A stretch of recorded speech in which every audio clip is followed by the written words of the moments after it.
உண்ட குடியான் என்பார் மலைநாதன் என்பார் வடபழனி ஆண்டவன் என்பார் சரவண பவன் என்பார் விமலன் சுவாமி என்பார் தண்டாயுதபாணி என்பார் கலியுக வரதன் என்பார் வடிவேலன் என்பார் வீரவடி வேலன் என்பார் மதகத வண்ணன் என்பார் ஞானப்பலம் கேட்டவனா நம்பினோரை நாடுபவனா ஆவடி பிரியனா ராஜரங்காரன் கொண்டவனா ஆண்டியாய் நின்றானா ஆனால் செல்வத்தை எல்லாம் கொடுப்பானா அப்படிப்பட்ட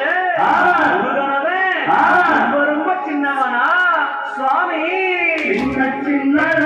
முருகைய முருகைய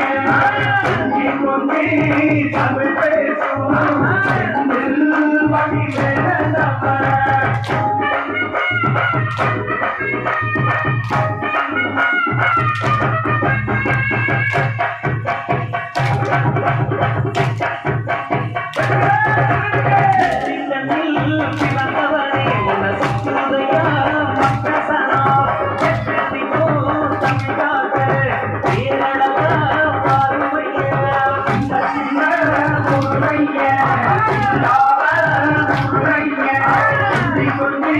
தமிழ் பேசும்